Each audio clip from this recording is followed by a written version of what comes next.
O governo Javier Milei decretou nesta sexta-feira, 22, que os empregadores argentinos não são mais obrigados a pagar o salário. As palavras são de Diane Mondino, ministra das Relações Exteriores da Argentina e uma das principais figuras do governo de Javier Milei. Ratificamos e confirmamos que na Argentina os contratos podem ser celebrados em Bitcoin, e também qualquer outra cripto ou espécie como quilos de novilho ou litros de leite, afirmou Mondino, de seus funcionários com o peso, moeda oficial do país. Para legalizar o Bitcoin, o governo decidiu liberar geral e autorizar o pagamento por escambo. Assim, os trabalhadores argentinos agora podem receber seus salários em equivalentes de carne de boi, leite, Bitcoin ou literalmente qualquer outra coisa que valha dinheiro. O novo decreto do pacotão do mal de Javier Milei tem a seguinte redação: artigo 766.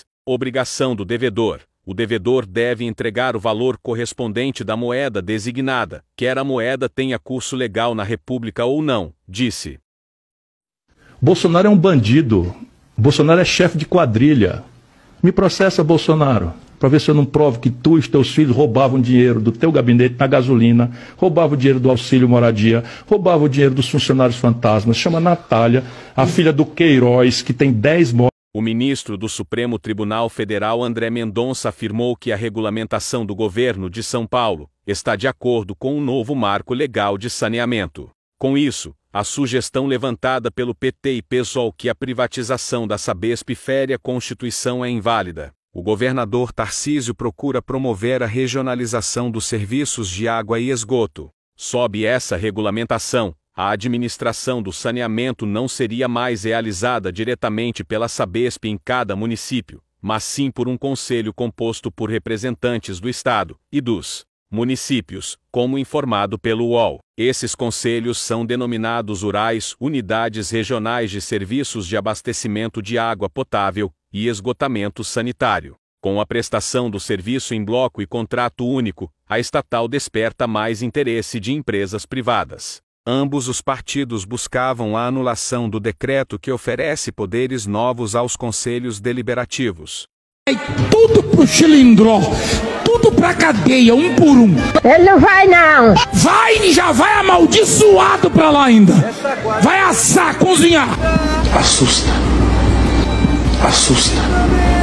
O Senado deve priorizar em 2024 projetos para extinguir a reeleição a cargos do Executivo, definir mandato de ministros do Supremo Tribunal Federal e criminalizar a posse de drogas, disse nesta sexta-feira o presidente da Casa, Rodrigo Pacheco, cobrando do ministro da Fazenda, Fernando Haddad, uma agenda de desenvolvimento que não se resuma a pautas tributárias. Eu falei com o ministro Haddad, que é muito importante ter um plano para desenvolvimento do Brasil, para não se atribuir a essa questão só de adequação tributária, aumento de base de cálculo, taxação, disse Pacheco em entrevista a jornalistas. Um projeto de desenvolvimento, projetos modernos, transição energética, programa de repatriação, programa de solução de passivos, de desburocratização. A gente aguarda a proposta do Ministério da Fazenda em relação a isso, acrescentou. De acordo com Pacheco, a votação final pelo Senado do projeto que cria um mercado de carbono no Brasil ficará para a reabertura dos trabalhos do Senado, a partir de fevereiro do ano que vem. A casa entra em recesso de fim de ano nesta semana. Falaram que ia chegar junto com o dinheiro do motel, com o dinheiro para mim. E não sei, de repente não quiseram pagar mais nada, não quiseram chegar junto com nada e sobrou para mim. O ministro do Supremo Tribunal Federal André Mendonça derrubou uma ação que solicitava a investigação das aquisições de 51 imóveis em dinheiro vivo por Jair Bolsonaro e seus filhos, o senador Flávio Bolsonaro e o deputado federal Eduardo Bolsonaro. A ação, apresentada pelo deputado federal Reginaldo Lopes em setembro de 2022, com base em uma investigação jornalística, foi derrubada na última sexta-feira, 17.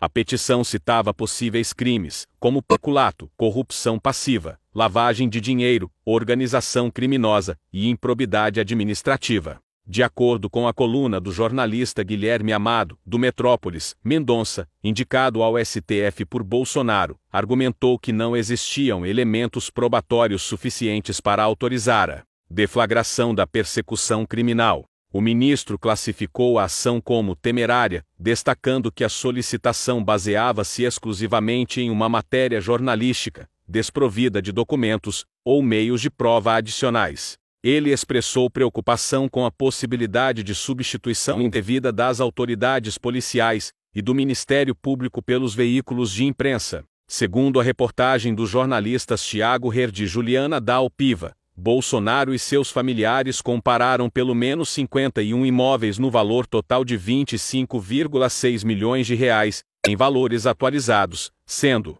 efetuados em espécie. Porque se o senhor é da SWAT, eu sou dos Vingadores. O senhor conhece Capitão América? O senhor pergunta se eu estava, se eu cheguei, é porque é uma dinâmica. Como o senhor sabe, as pessoas se deslocam. Eu não estava e me desloquei e cheguei. Então não adianta pegar trechos de entrevistas para pescar contradições inexistentes, a não ser na sua mente.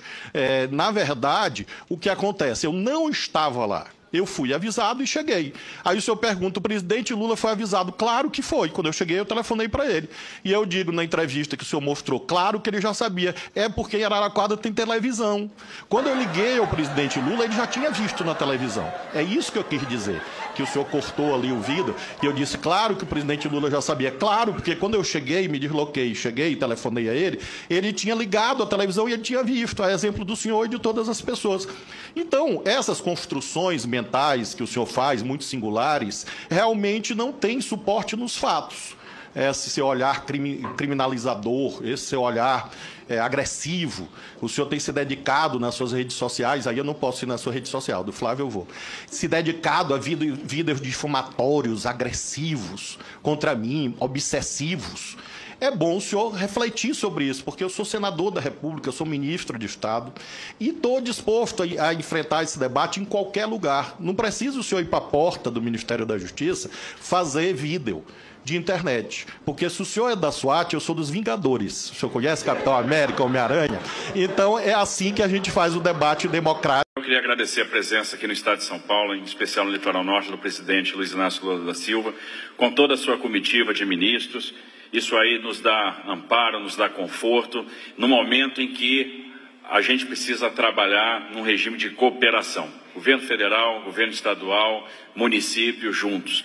Desde o início desse evento, o governo do Estado decretou... O ex-diretor da Polícia Rodoviária Federal Silvinei Vasquez tentou intimidar o ministro do Supremo Tribunal Federal Alexandre de Moraes durante uma reunião de urgência convocada pelo magistrado no dia 30 de outubro, data do segundo turno das eleições no Brasil. Segundo a coluna do jornalista Hélio Gaspari, na Folha de São Paulo, Silvinei teve a ideia de ir ao ministro com acompanhantes, todos ostensivamente armados. O objetivo da reunião era saber o que havia motivado os bloqueios rodoviários para fiscalizar ônibus que transportavam eleitores para os seus locais de votação. Os bloqueios foram concentrados, principalmente, na região Nordeste, que concentra o grosso do eleitorado do PT e do presidente Luiz Inácio Lula da Silva.